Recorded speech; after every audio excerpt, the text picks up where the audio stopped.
Baik, eh, Assalamualaikum warahmatullahi wabarakatuh. Selamat pagi teman-teman semua. Kami dari kelompok 4A yang beranggotakan saya sendiri Novan Alrizky Wijaya, NIM 6211419016 dengan rekan saya Oktaviani Putri Ramasakti dengan NIM 6211419017. Pada kesempatan kali ini kami akan mempresentasikan tentang obat-obatan yang termasuk doping dan efek pada pemakainya.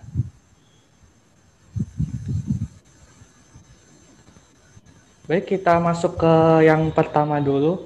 Nah, di sini terdapat pengertian doping. Sebenarnya pengertian doping ini sudah dijelaskan di pertemuan-pertemuan yang kemarin, pertemuan-pertemuan di minggu-minggu yang lalu ya, tapi kita di sini mengingatkan kembali. Yaitu yang pertama ada dari International Congress of Sports Science Olimpiade Tokyo tahun 1964. Doping adalah pemberian atau penggunaan oleh peserta lomba berupa bahan yang asing bagi organisme melalui jalan apa saja atau bahan fisiologis dalam jumlah yang abnormal atau diberikan melalui jalan yang abnormal dengan tujuan meningkatkan prestasi. Lalu yang kedua yaitu dari IOC atau International Olympic Committee tahun 1990. Doping adalah upaya meningkatkan prestasi dengan menggunakan zat atau metode yang dilarang dalam olahraga dan tidak terkait dengan indikasi medis. Oke. Selanjutnya. Nah, di sini terdapat jenis-jenis obat-obatan yang termasuk doping. Jenis obat-obatan yang termasuk doping ini terbagi menjadi dua, yaitu tidak sengaja dikonsumsi dan sengaja dikonsumsi.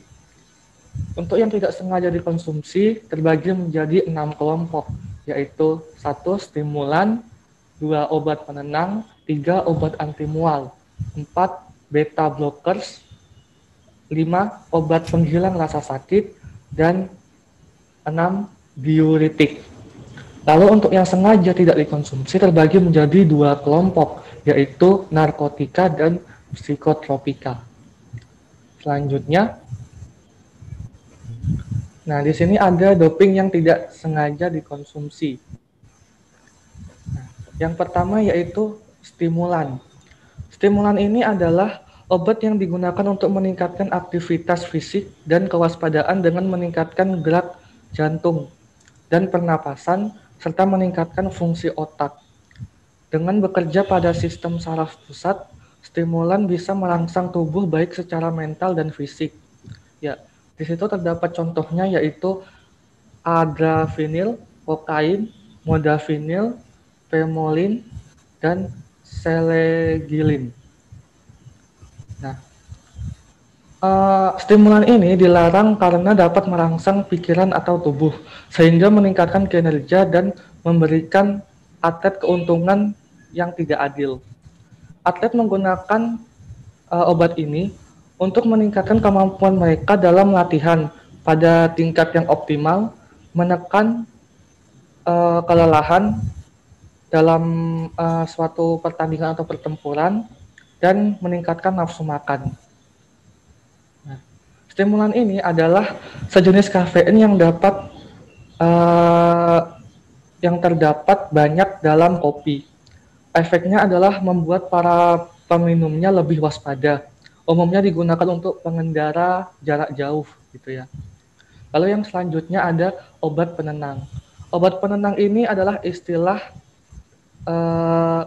dalam istilahnya dalam kesehatan sering disebut no-go pills. Obat ini digunakan oleh orang-orang yang memiliki aktivitas tinggi yang mengurangi energi dan pikiran. Lalu yang selanjutnya ada obat antimual. Jenis obat ini mengurangi gejala mual kepada orang yang mengkonsumsinya. Lebih banyak digunakan oleh orang yang bekerja di kapal laut, penyelam, penumpang angkutan darat untuk menghindari resiko mual. Jadi jika teman-teman lebih sering melakukan perjalanan jauh itu pasti kenal dengan salah satu uh, obat yang menghilangkan rasa mual gitu ya. Itu salah satu obat anti mual yang terdapat doping di dalamnya dan tidak sengaja kita konsumsi. Lalu ada lagi yang selanjutnya yaitu beta blockers. Beta blockers adalah obat yang digunakan dalam dunia medis untuk mengobati penyakit jantung dan tekanan darah tinggi. Obat yang sama juga digunakan untuk mengobati kecemasan karena kemampuannya mengurangi rasa gelisah dan gemetar yang ekstrim. Beta blockers umum digunakan di kalangan profesional yang butuh ketenangan dan keterampilan tangan seperti musisi, aktor, dan ahli bedah. Namun obat serupa yang disebut sudah dilarang Komite Olimpiade Internasional bagi atlet penembak dan pemanah. Lalu yang selanjutnya yaitu obat penghilang rasa sakit. Obat penghilang rasa sakit ini banyak digunakan oleh petinju, juga para prajurit militer dengan memiliki fungsi menghilangkan rasa sakit akibat luka terbuka atau lebam gitu ya. Jenisnya adalah fentanyl yang di dalamnya mengandung morfin. Nah, jadi fentanyl yang di dalamnya mengandung morfin ini dapat menghilangkan rasa sakit itu berdasarkan ini ya hasil pukulan atau luka sayatan dari pisau mungkin ya. Nah, begitu. Lalu yang terakhir ada diuretik. Diuretik adalah obat yang memiliki tujuan menyamarkan penggunaan doping karena efek yang ditimbulkan adalah tubuh banyak membuang cairan dan produksi urin melebihi kapasitas ambang normal. Nah, jadi jika mengonsumsi diuretik ini bisa menyamarkan seluruh doping-doping yang sudah ini ya sudah dikonsumsi. Jadi hasilnya itu adalah kencing yang berlebihan gitu atau buang air kecil yang ini melebihi ambang batas normal begitu ya. Oke. Lalu yang selanjutnya akan dijelaskan oleh rekan saya Oktaviani Putri Nawasakti. Baik, terima kasih Mas Novan. Kita lanjut ke doping sengaja dikonsumsi. Terdapat dua, yaitu narkotika dan psikotropika.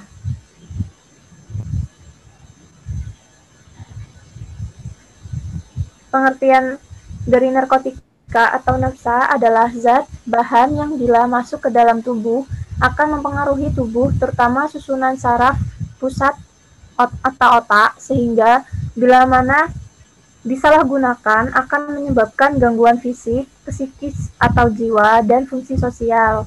Menurut UU Nomor 22 Tahun 1997 mengenai narkotika, jenis yang tergolong di dalamnya antara lain heroin, petidin, morfin, kokain, ganja, dan kanabis.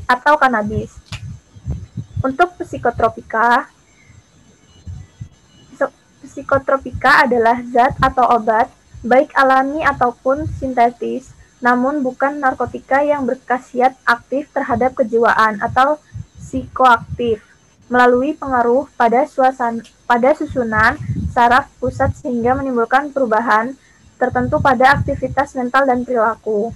Menurut Undang-Undang Nomor 5 Tahun 1997 mengenai psikotropika, jenis di dalamnya antara lain amfetamine, ekstasi, sabu, rohypnol, pil koplo, BK, LSD termasuk mushroom, dan obat resep dokter yang disalahgunakan seperti penobarbitol, dumolid, mogadon, lexotan.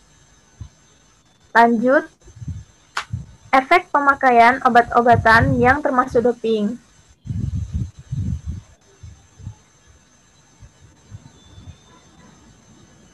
Berdasarkan cara pemakaiannya. Pertama, jika zat itu disuntikkan bisa terjadi infeksi setempat. Salah suntik terjadi emboli, dapat juga terbawa virus hepatitis C atau virus HIV/AIDS. Dua, apabila disedot dengan hidung, dapat terjadi peradangan di hidung. Dan bila dihisap seperti rokok, dapat menyebabkan infeksi paru-paru dan infeksi jantung. Berdasarkan fisik pemakaiannya,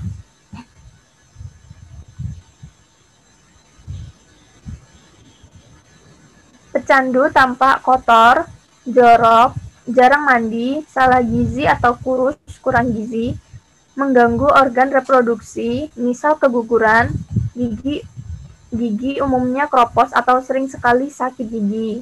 Kulit tangan atau kaki ada bekas-bekas suntikan atau irisan. Paling fatal adalah overdosis kemudian meninggal.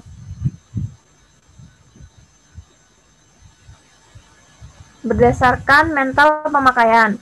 1. Terjadinya perubahan perilaku, seperti mudah tersinggung, kadang agresif, pemarah, membolos sekolah, siang tidur malam begadang, kemampuan atau prestasi belajar menurun. 2. Beberapa kasus, seperti gangguan jiwa, paranoid, pernah juga percobaan bunuh diri. 3. Pada keadaan lanjut, fungsi atau hubungan sosial dengan keluarga, tetangga, dan lain-lain terganggu karena sudah mulai mencuri atau melakukan hal-hal negatif. Lanjut, efek pemakaian obat-obatan yang termasuk doping.